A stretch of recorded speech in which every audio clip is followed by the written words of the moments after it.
Ánima en pena, leyenda de San Luis Potosí. Por los comienzos del siglo XVIII se desarrollaron los hechos de esta singular leyenda potosina, que ocurrió en el barrio de Tlaxcalilla, cercano al actual barrio de Tlaxcala, pintoresco lugar por donde se deslizan suavemente las claras aguas del río del Apóstol Santiago.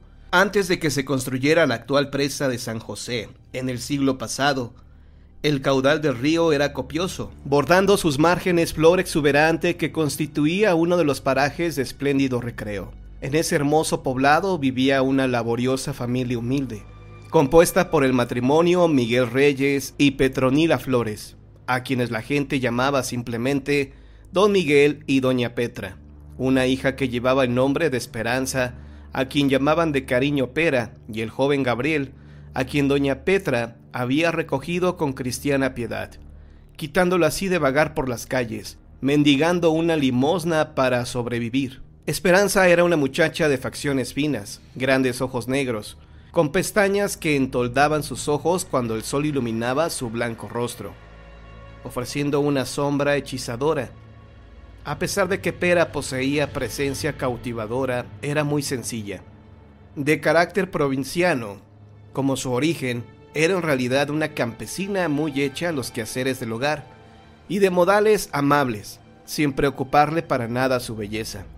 El joven Gabriel llevaba el nombre del arcángel porque, según el decir de su madre adoptiva, era tan bueno, que bien merecía el nombre del jerarca celestial. Y en efecto, Gabriel siempre observó una conducta intachable. Era bondadoso, trabajador y caritativo, quizá en recuerdo de su primera infancia.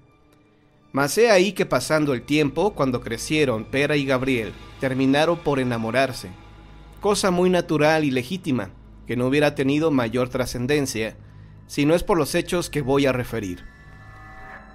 La vida de esta familia transcurría sencilla y feliz, mereciendo el aprecio de todos los vecinos. Se dedicaban a hacer pan de maíz para vender, y así pasarla sencillamente pero con cierto desahogo. Mas el tiempo que siempre hace mella en los mortales no dejó de afectar a don Miguel, quien dejó este mundo tras de muchos achaques, quedando la viuda y sus 2 hijos en la orfandad. No obstante, continuaron haciendo pan de maíz que tenía fama de muy sabroso y se vendía como pan caliente.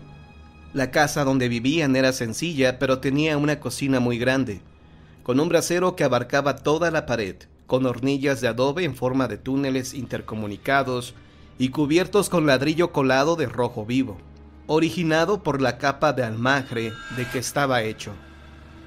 En el fondo del patio estaba el gran horno donde se fabricaba el pan. Este horno, hecho también de adobe con bóveda del mismo material y recubierto en su exterior con argamasa de cal. Había también 2 cuartos espaciosos con piso de tierra y muros de adobe, revocados con cal.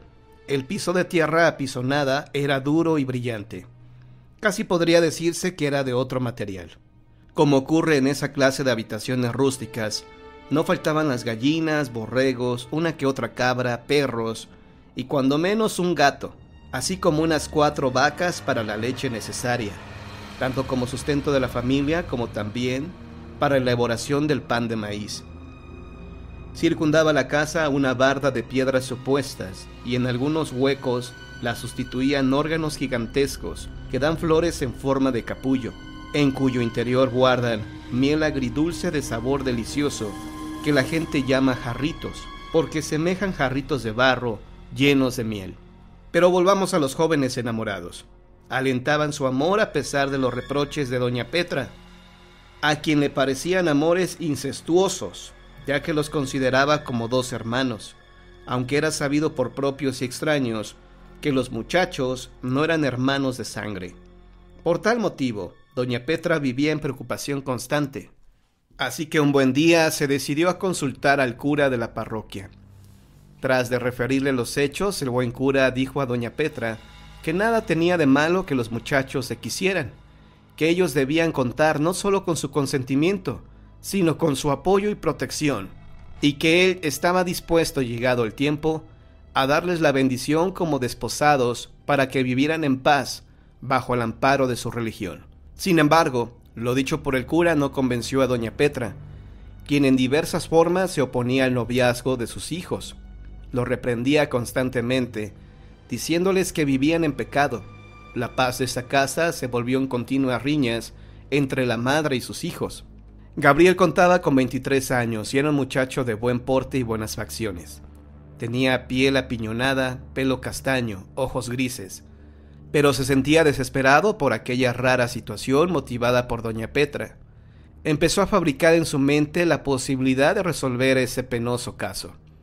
Se le veía pensativo, triste, de mal humor, y cuando Pera le preguntaba qué le ocurría, él siempre decía que nada, que todo iba bien, hasta que un día resolvió liberarse de aquella situación que no les permitía ser felices.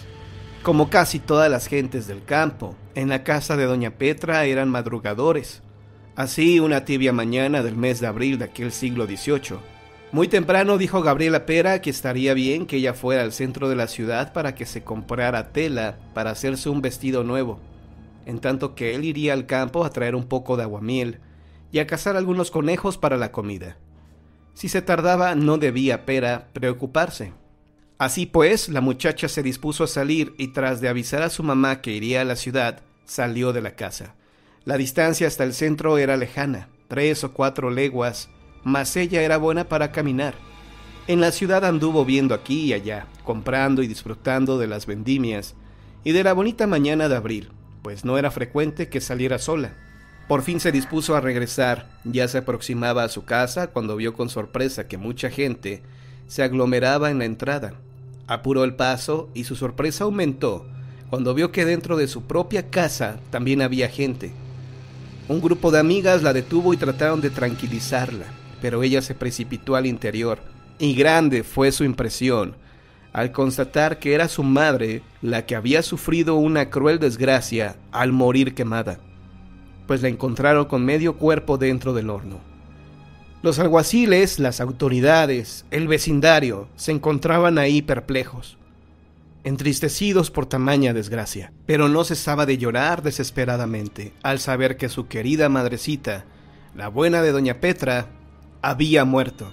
Su pena se acentuaba debido a la ausencia de Gabriel, que aún no regresaba de cazar conejos. Por fin llegó Gabriel y también sorprendido lloró la pérdida de doña Petra. Trataba inútilmente de consolar a su amada Esperanza. Ahora quedaban solo los dos, pero algo alentaba su espíritu, porque Pera estaba ahí y se amaban. Tal vez ahora podrían encontrar la felicidad. Todos lamentaron la desgracia y los amigos trataban de consolar a los huérfanos. Desde el día siguiente, al de la sepultura, se empezó a rezar durante 9 días por el eterno descanso del alma de doña Petra. Transcurridos los cuales se sirvió a los asistentes una cena en la que se consumió vino y pan de maíz, pues era costumbre, y aún lo es en algunas casas, celebrar el final de los novenarios de difuntos con una cena rociada con vinos, puesto que tras de haber pedido al cielo por el descanso eterno del alma de una persona, ya no había motivo de pena, solo el consabido luto de vestidos negros. Sin embargo, las autoridades no quedaron muy conformes de la manera como falleció doña Petra. Por lo tanto, seguían haciendo investigaciones, preguntando aquí y allá por la forma de vida de la familia, inquiriendo si doña Petra guardaba algún dinero. Por fin descubrieron que efectivamente ella tenía buenos ahorros que evidentemente quedaron en poder de sus hijos, lo cual era muy normal. Mas las autoridades continuaron las investigaciones al saber que los hermanos lo eran solo de adopción. Empezaron a sospechar hasta que un día, tras de interrogar a Gabriel, lo detuvieron, y al ser interrogado con minuciosidad, terminó por confesar que él había asesinado a doña Petra arrojándola al horno, pensando que una vez desaparecida, quien se oponía a sus relaciones con Pera serían felices. Naturalmente, esto originó la pérdida del amor de su novia y el castigo de la pena capital para él, que por cierto no se llevó a cabo, pues un día Gabriel se escapó del presidio y nunca jamás se volvió a saber de su paradero. Esperanza, por su parte, se refugió en el cuarto de la parroquia, sirviendo como cocinera del cura y haciendo pan de maíz. Pasaron los años, pasó mucho tiempo, y una noche oscura, fría, una de esas noches en que el cielo negro no permite ver el cintilar de las estrellas, un fuerte viento envolvió a la ciudad, y tras de oírse un tenebroso aullar de perros, se oyó un pregón triste que más parecía lamento. El pregonero vendía pan de maíz en forma de gorditas. Se oyó la voz lastimera. ¡Gorditas de cuajada! El pregón se escuchaba en todos los barrios de la ciudad al mismo tiempo. Mucha gente salió a comprar las gorditas de cuajada, que eran en verdad un verdadero deleite al paladar. La voz corrió como reguero de pólvora en la ciudad entera, donde a las 8 de la noche, la hora de las ánimas, un hombre vende ricas gorditas de cuajada. Durante mucho tiempo, todas las noches, a las 8 en punto, a la hora de las ánimas, se oyó el pregón, lamento del vendedor de gorditas. Lo curioso es que nadie se preocupó por saber quién era este hombre, así como nadie recordaba haberle visto el rostro. Pero si alguien guardaba para otro día las gorditas de cuajada, amanecían convertidas en ceniza. La gente comenzó a decir, es un ánima en pena, y se convirtió en el fantasma familiar de los potosinos. Todos decían, no tarde el ánima. Ya van a dar las 8 para comprar gorditas de cuajada. Se comprobó que el vendedor acudía a todos los llamados al mismo tiempo, donde quiera que se le solicitara. El embrujo duraba pocos minutos antes de que el hombre se despidiera con el famoso pregón lastimero. ¡Gorditas de cuajada! La gente aseguraba que aquel hombre era nada menos que Gabriel, ya que no expió su culpa por haber escapado del cadalso, y ahora volvía a pagar su deuda, deambulando por la ciudad en calidad de ánima en pena. Una borrascosa noche de invierno a las 8 en punto, se escuchó el pregón, esta vez más lastimero, seguido por un fuerte aullido de perros, pero ahora la voz tenía un eco femenino, que no se sabía si lloraba o cantaba. El pregón se escuchó a 2 veces, una masculina y otra de mujer. A pesar del frío intenso, varias personas salieron de sus casas a comprar, mas la figura del pregonero y el eco de las 2 veces se perdieron en la distancia y nunca más se volvió a oír, a la hora de las ánimas, ¡Gorditas de cuajada! Quizá al cumplir su condena Gabriel se reencontró con Esperanza, quien por amor lo esperó siempre, y al final ambos entonaron el último pregón para encontrar la eterna felicidad juntos.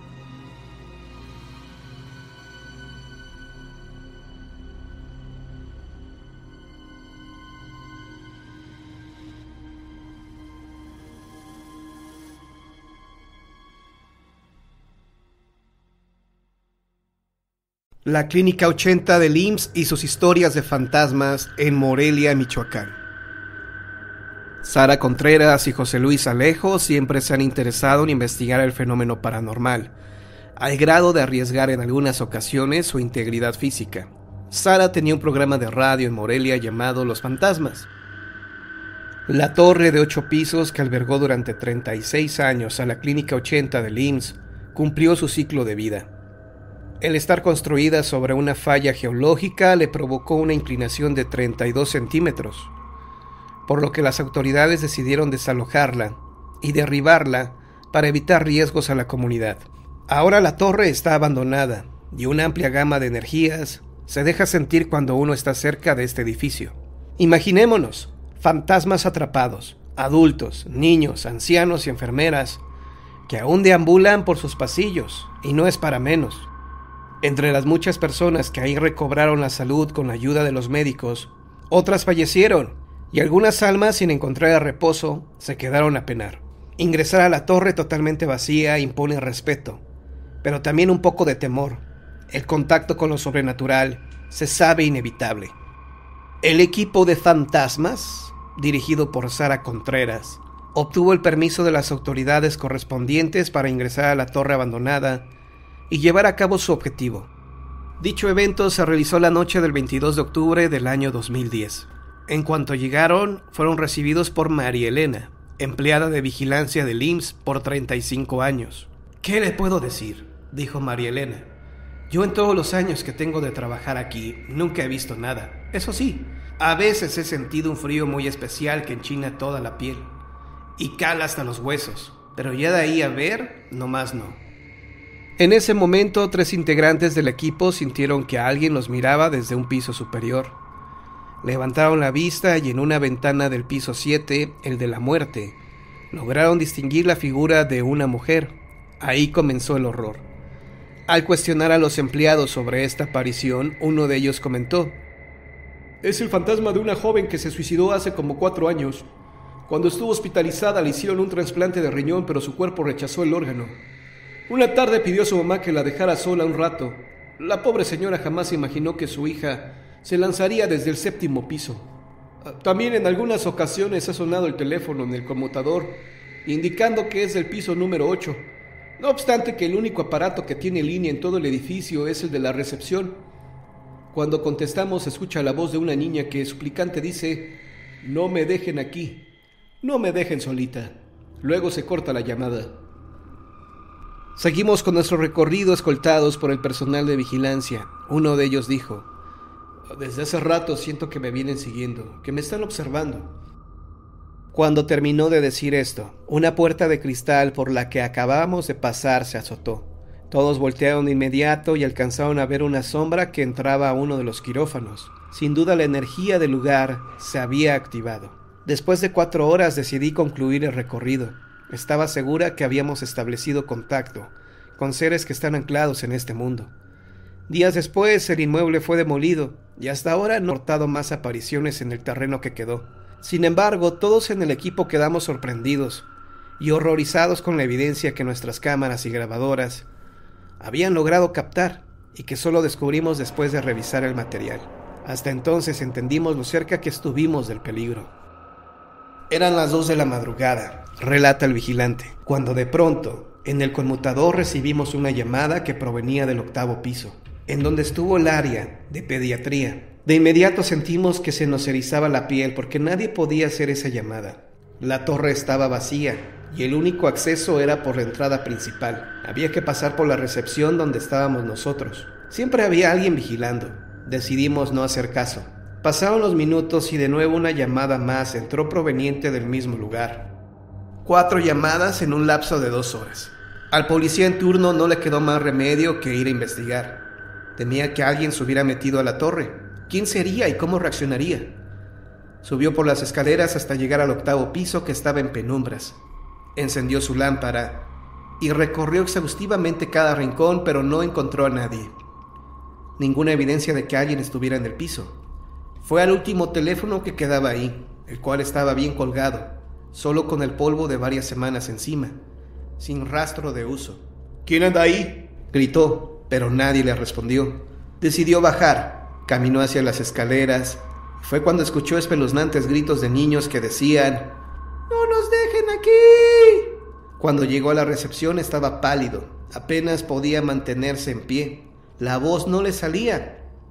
Le tomó varios minutos recuperarse. En cuanto pudo, contó lo sucedido. Lo mismo me pasó a mí, dijo uno de los compañeros. Esos niños piden que no los dejemos solos. Si supieran que pronto la torre será derribada, ¿qué será de ellos? Uno de los fantasmas más horripilantes, pero también de los más dignos de compasión, es el de la niña que abre las llaves de agua en los baños de la torre. Aun cuando la clínica estaba en funciones, era constante que médicos, enfermeras y pacientes descubrieran las llaves de los baños abiertas. Con frecuencia los médicos eran despertados en sus dormitorios por el correr del agua. A veces escuchaban pasos, pero nunca nadie vio algo.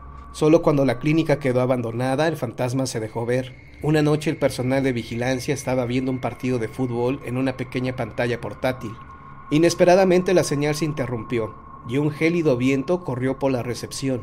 Casi enseguida escucharon que la puerta del baño chirriaba, como si alguien hubiera entrado o salido, pero todo el personal asignado estaba junto en el mismo lugar. 2 de ellos, pese al miedo, fueron al baño a averiguar de qué se trataba. Así lo recuerda uno de ellos. Mira, cuando entramos al baño la temperatura era más baja ahí y las llaves del agua estaban todas abiertas. Entre los 2 las cerramos. Estábamos de espaldas, con el espejo enfrente, y ahí vimos reflejada a una niña sin piel, como si estuviera toda quemada. Fue horrible. En un acto reflejo volteamos, pero ya no la vimos. Se había esfumado. Estas son solo algunas de las historias de la Clínica 80, que en sus 36 años de funciones recibió a miles y miles de personas. No dudo que cada una tenga una experiencia de contacto con el más allá. La casa de los hermanos malditos. Leyenda colonial. Sucedió en la calle de Mesones. En la actual calle de Mesones aún existe una vieja casona, cuya sola estructura causa pavor a quienes durante la noche pasan frente a ella. En tiempos de la colonia era conocida como la Casa de los Hermanos Malditos.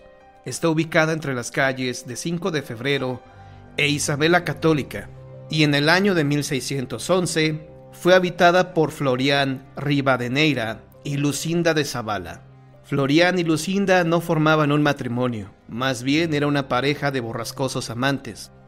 Sus desahogos amorosos causaban gran escándalo entre los habitantes de la colonia, quienes continuamente comentaban que la desvergüenza de aquellos amantes llenaba la calle de pecado. Ofendidos en su moral, deseaban que alguien castigara a aquellos dos seres, para impedir que siguieran con sus descaradas y eufóricas demostraciones de ese mal amor que afrentaban las buenas costumbres de los ciudadanos decentes. Una madrugada, mientras dos caballeros transitaban por aquella calle, se detuvieron frente a la casa al escuchar los gemidos y procaces gritos de Florián y Lucinda que resonaban, como todas las noches, a través de una ventana, y que de cotidiano eran la ofensa de todas las personas que se preciaban en tener un alto sentido de la moralidad. Ambos caballeros opinaban que ya era tiempo de que la pareja fuera castigada, cuando de pronto a lo lejos miraron que Fray Dorantes, un fraile castísimo y entregado a su devoción, se estaba acercando a ellos para saludarlos, al tiempo que se escuchó una nueva oleada de eufóricas risas. Los caballeros preguntaron al fraile si él no podría hacer algo para que aquellos amantes que vivían amancebados fueran amedrentados por las leyes cristianas. El fraile contestó que nada podía hacerse, pero que existía una justicia divina que tarde o temprano alcanzaría a esos dos perversos pecadores. Dentro de aquella casa los días y las noches eran de continuo amor y francachelas, de risas y cantos. Se bebía vino y se hacía el amor en exceso. Era tanta la pasión, tan desbocado ese cariño, que hasta los sirvientes que llegaron a sorprender a Florián Rivadeneira y Lucinda de Zavala retrocedían espantados y se escondían tras las grandes cortinas de terciopelo rojo que cubrían las altas ventanas y puertas. Y lo que fuera un escándalo y asombro para los moradores de la colonia, un día se convirtió en gran incertidumbre, ya que de pronto, noche a noche, la casa permaneció en silencio, como si nadie la habitara. Hasta que semanas después escucharon unos espantosos gritos que hicieron salir a los vecinos. Vieron a un hombre en el balcón de la casa gritando: ¡No! ¡No, por favor, amada mía! ¡No! ¡Voy hacia ti! ¡Voy hacia ti! Aquellas personas fueron las últimas en ver a Florián Rivadeneira. Cuéntase que después de este acontecimiento, la casona permaneció en silencio rodeada de sombras. El único vestigio de vida lo daba un criado que durante algún tiempo salió por las noches a encender la luz de un farol, pero un día, al igual que la demás servidumbre, también la abandonó. El criado se perdió entre las calles de la capital de la Nueva España sin que nadie lo hubiera podido interrogar. Pero cuenta la leyenda que aquel criado fue a la casa del licenciado don Miguel Osornio y Huicochea, apoderado al parecer de Florián Rivadeneira. Le entregó las llaves de la vieja casona y un sobre cerrado. La extraña desaparición de los dos fogosos amantes llegó a oídos de las autoridades virreinales, que comenzaron a investigar para aclarar el misterioso acontecimiento. Hicieron llamar al licenciado don Miguel Osornio y Huicochea, quien en su declaración expuso: Solo puedo decirles que supongo que los dueños de la casa están en el Perú, ya que de acuerdo a las instrucciones escritas que me entregó el criado del caballero Rivadeneira, envía ya el dinero fruto de la venta de sus bienes, y en cuanto la casa sea vendida, de igual forma enviaré el dinero. La autoridad principal del juzgado virreinal le preguntó si acaso estaba enterado de los rumores que giraban alrededor de la casa, ya que la gente decía que estaba maldita y que en su interior espantaban. El licenciado Osornio contestó que solo eran rumores. El señor oidor repuso que desde hacía tiempo la justicia debió haberse encargado de castigar a esos perversos amantes. Sus amores pecadores insultaban a Dios y a la gente decente. Agregó que posiblemente habían sido asesinados, ya que por las noches se escuchaban gritos y ruidos extraños. Así pues, la autoridad le pidió al licenciado Sornio que entregara las llaves de la casa para llevar a cabo una investigación del caso. Cuando los alguaciles fueron a la casona de los amantes, no encontraron ninguna huella de violencia. Así transcurrió el tiempo y la casona tampoco pudo ser vendida. Pero los rumores acerca de los fantasmas que la habitaban siguieron en aumento. Posteriormente, en el mes de abril de 1614, a la Nueva España llegaron el viejo hidalgo don Cosme Jiménez Catalán y sus dos hijos Cosme y Cecilia. Se hospedaron en una posada que existió por las calles de Valvanera, donde fueron visitados por su amigo don Pedro de Alcántara. La intención del viejo Cosme era casar a sus hijos con gente importante de la Nueva España. Pedro de Alcántara comentó que no le sería difícil encontrar buenos partidos para sus hijos, ya que ambos provenían de muy buena cuna. Posteriormente, don Pedro preguntó a don Cosme que le habían informado que estaba interesado en comprar la casa de Mesones. Don Cosme contestó que ya la había comprado. ¿Pero cómo? ¿No sabe usted que se dice que está habitada por dos espíritus en pena? ¿Acaso no cree en la existencia de seres malignos?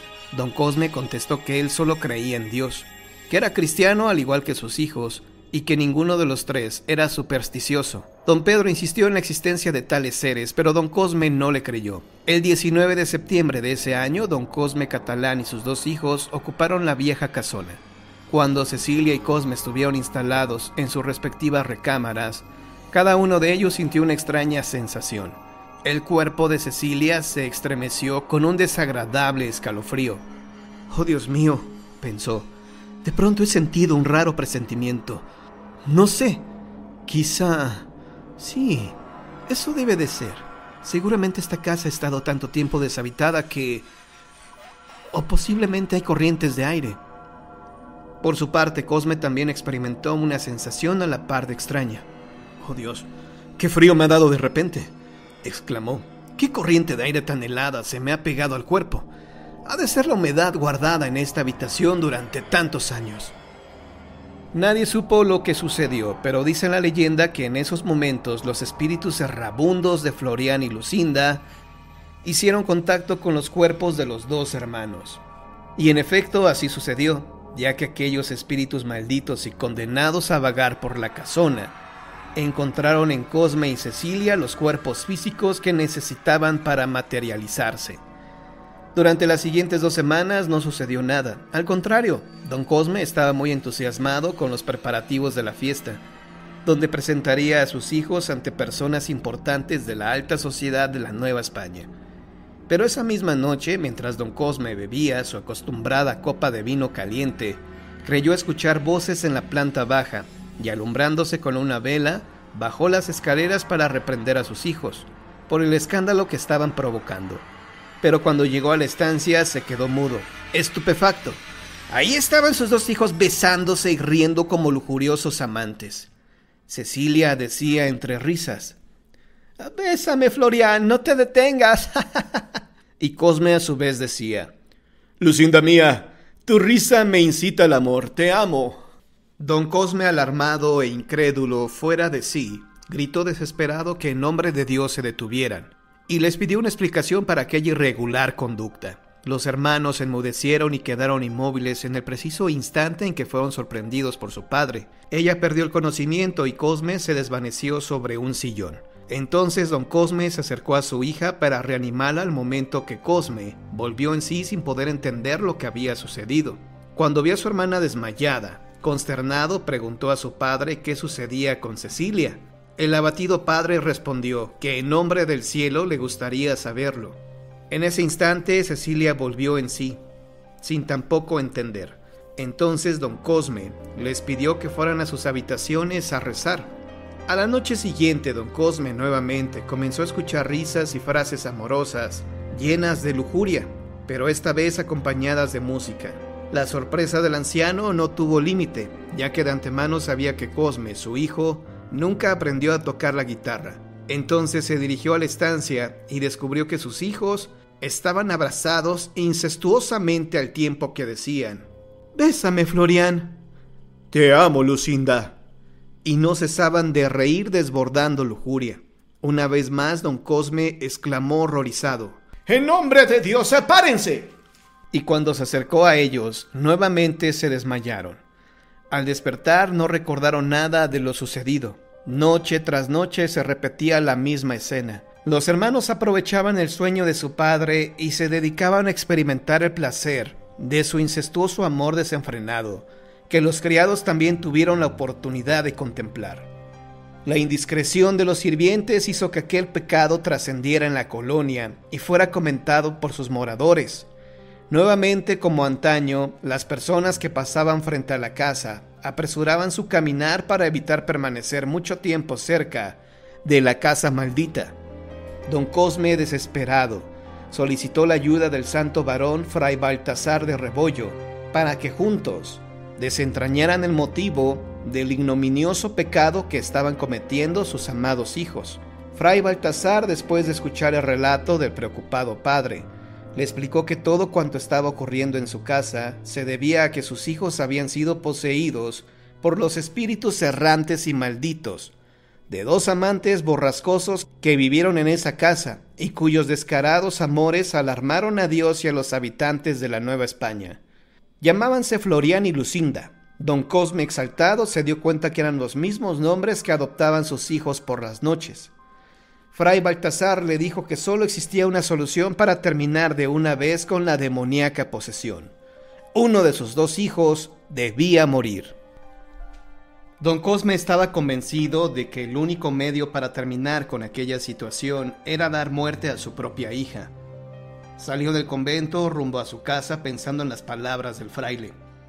Y esa misma noche, mientras sus hijos una vez más seguían besándose y acariciándose, poseídos por aquellos espíritus perversos, Don Cosme se escondió tras una cortina portando en sus manos un arco tensado y listo para disparar una flecha. Con toda la amargura que puede sentir un padre, no tuvo más remedio que disparar aquella flecha que dio directo en el corazón de Cecilia. Se escuchó un gemido interminable y Cecilia cayó al suelo. Cosme, poseído aún por el espíritu maligno de Florián, gritó de dolor. ¡No! ¡No! ¡Lucinda mía! ¡No, tú no! Cuenta la leyenda que Cosme alzó en brazos a la muerta y que con la vista perdida en lo infinito buscó la puerta. Bajó a los sótanos de la casona, seguido por Don Cosme, Fray Rebollo y dos representantes de la ley que le vieron detenerse en un rincón del sótano con la inerte carga en sus brazos. Dejó a Cecilia sobre las baldosas y exclamó: Amor mío, aquí reposarás hasta que puedas seguirte para amarnos en la eternidad. En ese momento Don Cosme se dirigió a su hijo y lo detuvo para que Fray Rebollo hiciera el conjuro que rompería la maldición. Espíritus del mal, yo los invoco para que se alejen de este lugar. Dicen los documentos del Santo Oficio que el diabólico sortilegio se quebró en 1000 pedazos, al tiempo en que Cosme quedó liberado y vio a su hermana muerta. Don Cosme lo abrazó, intentó consolarlo y le suplicó que por el momento no le pidiera explicaciones. Tan pronto como Don Cosme logró sacar a su hijo del sótano, los hombres comenzaron a escarbar en el lugar que Fray Rebollo les indicó. Ahí encontraron los cuerpos mortales cuyos espíritus malignos habitaban en la vieja casona. Eran dos esqueletos estrechamente unidos en un abrazo. Fray Rebollo se hincó ante la fosa e hizo otro conjuro para deshacer el abrazo maldito que los mantuvo juntos por tanto tiempo. Y en nombre de Dios dijo: Ahora que están separados, sus almas podrán comparecer ante el Supremo Creador para ser juzgados. ¡Amén! En ese momento se escucharon larguísimos y dolientes lamentos. Don Cosme y su hijo abandonaron aquella lóbrega casona y regresaron a España. Nunca se supo quién asesinó a Florián Rivadeneira y a Lucinda de Zavala, ni tampoco quién los sepultó abrazados. ¿Acaso el licenciado Osornio y Huicochea fue quien los privó de la vida? Los documentos de la investigación mencionan que el abogado era la única persona que hubiera podido explicarlo, pero que desgraciadamente desapareció envuelto en el misterio, el cual que no pudo ser resuelto.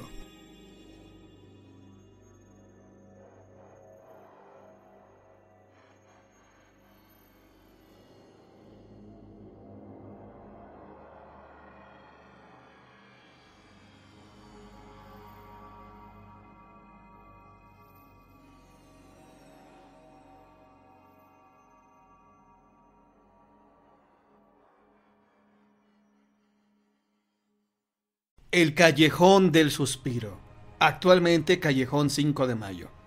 Cuenta la leyenda que a mediados del siglo XVII la capital de la Nueva España era prodigiosa en fantasmas, aparecidos y fenómenos sobrenaturales, y que en aquel entonces todas las noches un ser espantoso se aparecía en el Callejón del Suspiro, lanzando horribles y temibles lamentos, que según cuentan los viejos, provocaron muchas muertes y horror entre los habitantes. En una silenciosa y oscura noche, mientras un caballero caminaba por aquel callejón, de pronto se detuvo al escuchar un extraño ruido que semejaba un doliente suspiro. Su cuerpo se estremeció y de inmediato preguntó: ¿Quién va? ¿Quién anda ahí? Pero no hubo respuesta. Después de unos momentos, el doloroso gemido se dejó escuchar otra vez, pero ahora en forma tan profunda que el caballero sintió un agudo escalofrío que congeló su sangre. Aquel suspiro semejaba el quejido angustioso de un agonizante. Pensó que quizá alguien intentaba asaltarlo, y empuñó su espada dispuesto a enfrentarlo. De pronto, al tiempo que el suspiro se dejó escuchar nuevamente, apareció un fantasma. El caballero gritó despavorido: ¡Oh, Dios mío! Pero si no eres un ser viviente, ¡eres un muerto! El fantasma se le acercó lentamente, mientras el caballero daba pasos hacia atrás, gritando que no quería tener nada que ver con seres del otro mundo. Mas como el fantasma volvió a emitir desgarrador suspiro, el caballero, horrorizado, se echó a correr dejando caer su espada, único testigo de aquella escalofriante aparición. Pasadas algunas noches, dos borrachines alegres cruzaban por el callejón, cuando de pronto, a lo lejos, vieron a una dama. Ambos pensaron que justamente era una mujer lo que necesitaban para completar su juerga. Estaban tan borrachos que casi no podían tenerse en pie, pero de cualquier forma se le acercaron para abordarla, y cuando la tuvieron frente, la espantosa aparición emitió aquel doloroso y terrible suspiro. Los hombres gritaron: ¡Es una muerta! ¡Huyamos! ¡Salgamos de aquí! Al instante corrieron llenos de pánico, hasta desaparecer en la oscuridad de la noche. En esta ocasión no hubo testigos, ya que los ebrios, aunque llenos de espanto, jamás soltaron sus botellas de vino.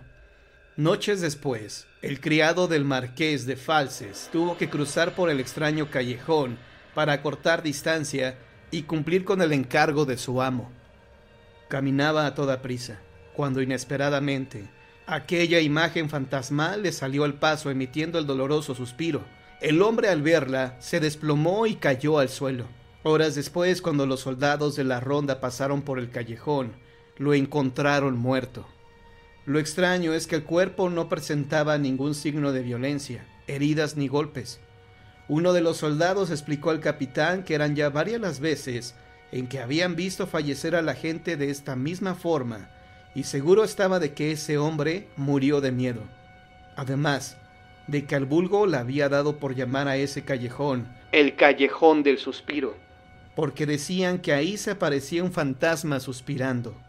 3 noches después de este lamentable acontecimiento, precisamente en la noche de Santeduviges, en una de las calles cercanas al ya temido callejón, se descompuso el carruaje de doña Delfina de Sotelo.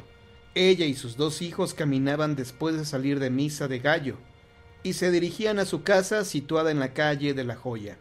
Doña Delfina propuso acortar la distancia cruzando por el tenebroso callejón. La familia se aventuró por el callejón y al poco tiempo la fantasmal aparición bloqueó su paso emitiendo el espeluznante y tenebroso suspiro. Doña Delfina apenas tuvo tiempo de gritar y cayó sin vida. Su hija, al verla, desesperada, abandonó el callejón víctima de indescriptible pánico. Corrió pidiendo auxilio y encontró a 2 hombres que detuvieron su frenética carrera. La muchacha, al verlos, solo pudo decir, al tiempo que señalaba con su dedo hacia el callejón: ¡Allá en el callejón! ¡Allá! ¡Mi madre! Y entonces se desmayó. Los caballeros llegaron al callejón y solo encontraron al pequeño hijo de doña Delfina como idiotizado ante el cadáver de su madre. Sin poder explicarse el motivo de tal tragedia, llevaron al niño al cercano convento de San Francisco y dieron parte a la justicia. La justicia representada por el Santo Oficio tomó cartas en el asunto, y a juzgar por las investigaciones de este santo tribunal, ya eran 11 las muertes que habían causado la aparición fantasmal, y ante tales hechos criminales, el oidor mayor ordenó que se buscara y apresara al alma de la mujer desconocida, que solía aparecerse por el callejón que llaman del Suspiro, y una vez aprehendida, fuera conducida ante el santo tribunal para ser juzgada. Los miembros de la Santa Hermandad llevaron al callejón e invocaron al fantasma llamándolo 3 veces, pero no respondió. Todos los ojos escudriñaron en las sombras, esperando ver al ser del otro mundo, pero el fantasma no apareció. Entonces decidieron regresar al día siguiente para intentarlo otra vez. A la medianoche del siguiente día, el aparato religioso que luchaba contra los demonios regresó al callejón, llamando nuevamente 3 veces, pero el fantasma no respondió, ni se apareció durante varias noches, después de habérsele invocado inútilmente. Semanas más tarde, Fray Matías de Tolentino regresaba a su convento después de haber confesado a un agonizante. Era viejo y deseaba cortar sus cansados pasos para recogerse en la quietud de su monasterio, cuando escuchó aquel tenebroso suspiro. Fray Matías gritó: «Dios sea bendito y alabado, aparición del otro mundo que por la tierra vagas, ¿qué deseas de este humilde fraile? Habla en nombre de Dios, mas hazlo pronto, pues mi alma es tan vieja como mis huesos, y no resistiré mucho tu presencia». Y entonces, por primera vez, de la boca descarnada de aquel fantasma, escapó una voz que sonaba hueca y olía a humedad de tumba. «Mi nombre en vida fue el de Anunciación Avelar, y estuve comprometida en matrimonio con don Alfonso García de Quevedo». De pronto el viejo fraile, en la confusión de su mente, vio claramente la imagen encarnada de aquel fantasma, quien le relató su triste historia, infiriendo la causa por la que deambulaba por el callejón. Esa misma causa había sido una pena de amor. Esta es la historia escrita posteriormente por el fraile. Doña Anunciación estaba ansiosa por casarse, pero temía que don Alonso, el novio que estaba en España, no llegara en la fecha fijada para la boda. Don Gabriel, su padre, aseguraba que don Alonso llegaría a tiempo. Desgraciadamente, los temores de doña Anunciación se hicieron realidad. El caballero que tan ansiosa esperaba nunca llegó, y jamás se supo si fue muerto o cambió de idea. Al paso de los años, Anunciación se encerró. No comía y apenas dormía. No cesaba de llorar y suspirar, y entonces se enfermó. Meses después murió entre gemidos y suspiros. Los médicos dijeron que su muerte se debió a una tuberculosis provocada por la pena y el ayuno. Cuando oyó esto, el viejo fraile le pidió que callase y lo dejara en paz, que buscara a otra persona para solicitarle ayuda, pero la fantasmal figura le dijo angustiada que solo él podría ayudarla, casándola. Consternado, Fray Tolentino le dijo que no era posible casar a una muerta y a un ser de este mundo. El espectro le pidió que los casara en espíritu, porque ya estaba cansada de penar desde hacía 100 años. Fray Tolentino, mostrándole una cruz, exclamó: «¡100 años! Regresa a tu lugar, espíritu errabundo. Yo te lo ordeno en nombre de Dios». Entonces el fantasma se esfumó en la penumbra de la noche, y el fraile emprendió el regreso a su convento. Así transcurrieron 6 años más sin que la Santa Hermandad lograra atrapar al fantasma. Le resultaba imposible apresarlo, y fue entonces que decidieron tapiar el callejón. Después de 50 años la gente se olvidó del callejón del Suspiro, pero cuenta la leyenda que un día, un caballero vestido con suma elegancia al estilo del siglo pasado, estuvo recorriendo las calles cercanas a la Plaza Mayor. Aquel caballero misterioso, angustiado, preguntaba a cuanto transeúnte se topaba con él por el paradero de doña Anunciación Avelar, pero nadie supo darle razón de ella. Y así pasaron varios meses, hasta que una noche, después de tanto caminar, el caballero misterioso, sin proponérselo, llegó al callejón del Suspiro, el cual en ese entonces había sido destapiado. En ese momento algo llamó su atención. Era la luz de una casa que se encontraba al fondo de aquel callejón. Sus ojos brillaron de alegría y presuroso llegó hasta la puerta de esa casona. Tocó varias veces hasta que el mozo la abrió. ¿Vive aquí doña Anunciación Avelar?, preguntó el caballero. El mozo contestó: En efecto, aquí vive y lo está aguardando. El caballero entró y se quedó contemplando aquella antigua y espaciosa sala. De pronto sintió que alguien le llamaba, que le atraía poderosamente, y al voltear su vista hacia la escalera, descubrió una figura fantasmal vestida de novia. A diferencia de toda la gente, él no sufrió impresión alguna al ver a la muerta. Con gran emoción dijo: «¡Doña Anunciación!». Y ella le contestó: «¡Don Alonso!». Al tiempo que extendieron sus manos descarnadas y se besaron con amor, después, tomados del brazo como dos enamorados, salieron de la casa y se encaminaron por el callejón hasta llegar a la capilla de San Francisco. Ahí lo recibió un fraile, quien en ese momento no pudo mirarles el rostro que ambos llevaban cubierto. El caballero misterioso pidió hablar con Fray Matías Tolentino. El fraile contestó que Fray Matías había fallecido hacía ya 50 años, pero que él era su sobrino y que estaba en la mejor disposición de ayudarlo. Entonces el caballero le solicitó que los casara en ese preciso momento, pero el fraile contestó que sería más prudente esperar al día siguiente para realizar la ceremonia, de acuerdo a las normas cristianas. El caballero insistió diciendo que los designios de Dios eran inaplazables y que ese día por fin había llegado, para que el alma de una mujer que había estado sufriendo durante 150 años por no haberse podido desposar en su tiempo, lograra encontrar la paz y el descanso eterno, que por favor lo hiciera tal como debió haberlo hecho su tío hacía tantos años. La boda se celebró casi en tinieblas, y como si el sobrino del viejo Fray Matías de Tolentino obedeciera antiguos mandatos, procedió al casamiento y pronunció estas palabras: En nombre de Dios han quedado unidos en matrimonio, y que solo la muerte los separe. No, Fray Tolentino, respondió el caballero, esta vez será al contrario, la muerte nos unirá. Y con pasos silenciosos que no resonaban en la quietud de la bóveda de la capilla, los recién casados se alejaron, mas antes de alcanzar la puerta, el fraile los detuvo para preguntarles sus nombres. Mi nombre es Alonso García de Quevedo, respondió el caballero, y a la luz de un cirio, la dama dijo: Yo me llamo Anunciación Avelar. El fraile, quien hasta ese preciso momento pudo ver en aquel rostro descarnado el espectro de una mujer vistiendo el traje de novia, sintió congelar su sangre y lleno de pánico gritó: ¡Dios mío! ¡Dios mío! ¡He casado a una muerta! Y corrió a su celda, en donde hojeó un antiguo libro. Era el mismo libro que le dejara su tío, en donde escribió el relato aquel de la aparición del Callejón del Suspiro. Al día siguiente, los tempranos moradores de la capital de la Nueva España descubrieron fuera de la iglesia el cadáver del misterioso caballero y dieron parte a la justicia. Los alguaciles acudieron y entre las ropas del difunto encontraron un documento que lo acreditaba ser don Alonso García de Quevedo.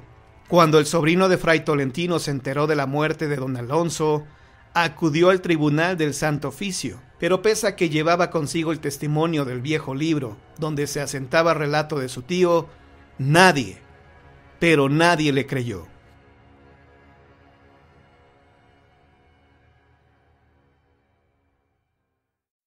La Llorona de San Luis Potosí. Allá por los remotos tiempos de principios del siglo XVIII, los ríos eran caudalosos y permanentes, como el río Santiago y el río Españita.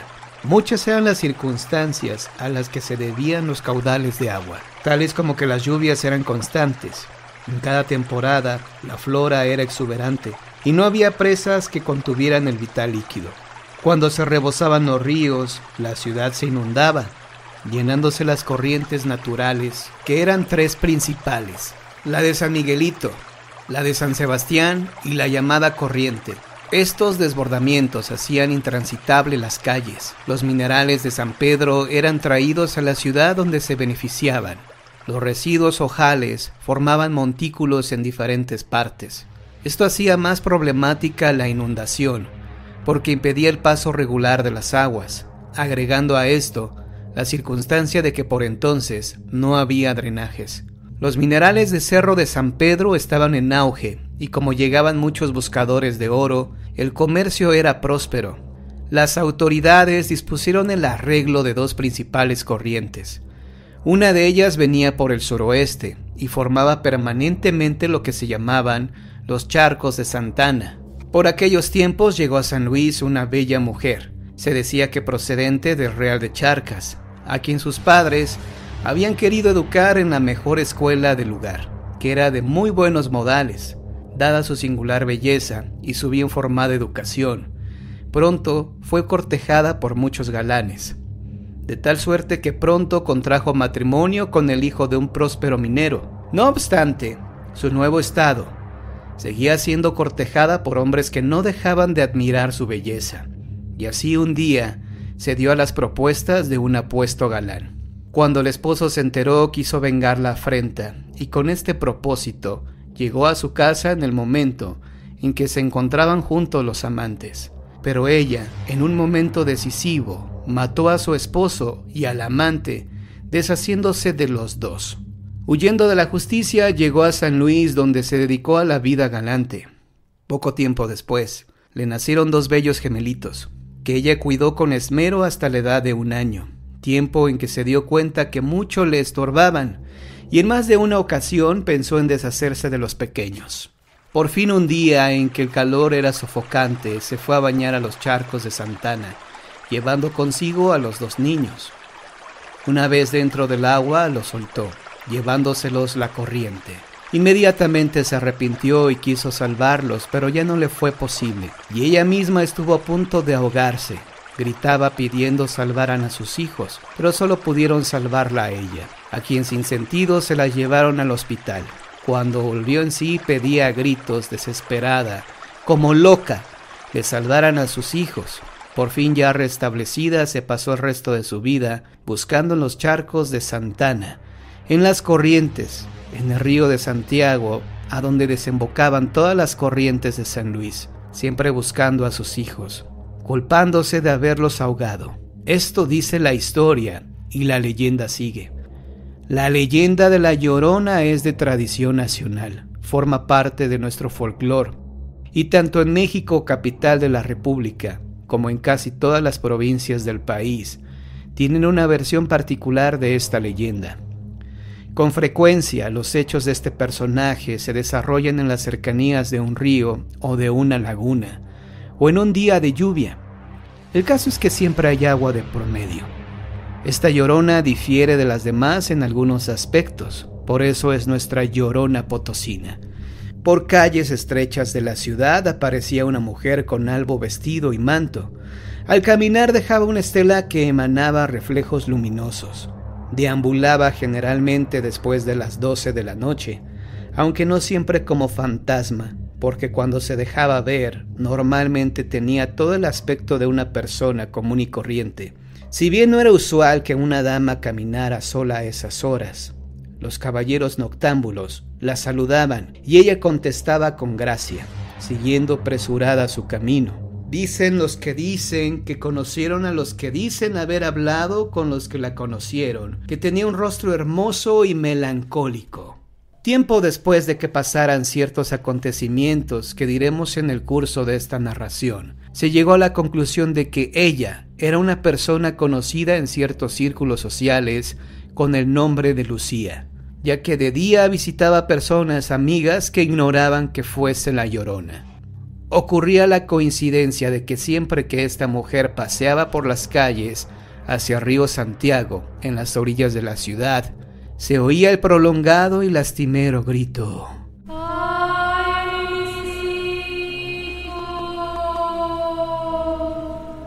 una y otra vez. Al día siguiente la gente comentaba: «Qué cosa más curiosa y más casual. Anoche encontré por una estrecha calle del rumbo de Santiago a Lucía, y al perderla de vista escuché un llanto semejante al que dicen que hace la Llorona». Y otras personas comentaban: «Yo también escuché un lamento». «Oh, yo también». Esto sucedía con bastante frecuencia. Cierta vez en la que se organizó una tertulia en la casa de la familia Zarzosa, donde se habían reunido varias amistades, estaban también Lucía. Se veía contenta, hasta risueña. No obstante, algo extraño reflejaba su rostro, algo como una preocupación o un lejano recuerdo que la entristecía. Iba sola, como siempre que asistía a cualquier lugar. No se le conocía pariente alguno. Vivía sola en una casita en los aledaños del barrio de Santiago, al norte de la ciudad, muy cerca del río del mismo nombre. Nunca se supo el origen de Lucía. Era una mujer joven y bella, envuelta en un halo de misterio. Ella nunca habló de su procedencia, tal vez porque nadie se lo preguntó.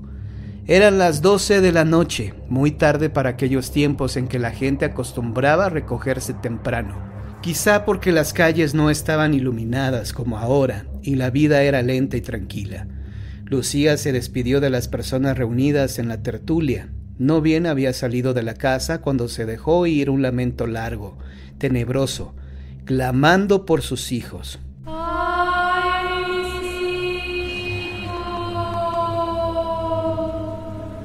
Todos los que permanecieron en la casa referida quedaron como petrificados, paralizados por el horror. Hubo un largo silencio.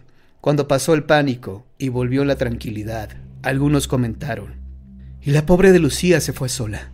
Alguien dijo en tono de broma: «¿No será ella misma la Llorona?». Todos se rieron porque el chiste les hizo gracia, menos una mujer que tenía dotes de clarividencia y que ya había notado en Lucía algo extraño, algo que la hacía sentir como que no perteneciera a este mundo, que aquí estaba para purgar una pena. La clarividente sabía que Lucía bien podía ser la mismísima Llorona. Una noche cerrada en que no brillaban las estrellas, una de esas noches en que el frío es intenso y la lluvia pertinaz, asistió Lucía a una de estas acostumbradas tertulias provincianas, amenizada con piezas de violín, piano, cantos, nutrida con exquisitas viandas y endulzada con varios postres. Un elegante joven ataviado con traje de fina procedencia inglesa vio a Lucía por primera vez y quedó impresionado ante su extrañeza belleza, cuyo rostro resaltaba emergiendo de un ropaje coloreado en varias tonalidades de azul cobalto, envuelto en una capa tornasol bordada con perlas. El joven elegante miraba extasiado aquella belleza etérea. Llegó el momento en que Lucía debía retirarse. Él se ofreció para acompañarla a su domicilio, a lo cual accedió ella después de insistentes ruegos tanto del joven como de los anfitriones. Subieron al coche tirado por caballos y tras de caminar un rato, cuando se oyeron sonar a lo lejos 12 campanadas, Lucía dijo de repente: «Aquí me bajo, alguien me espera». Y sin hacer parar el coche bajó de él y tendió un vuelo tenue, con su vestido luminoso casi pegado al suelo. Enseguida se escuchó el grito lastimero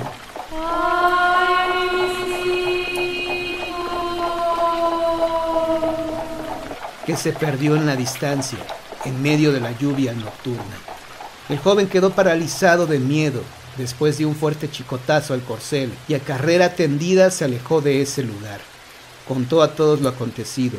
Unos le creyeron, otros no. Pero la verdad es que Lucía jamás volvió a aparecer por ningún lado.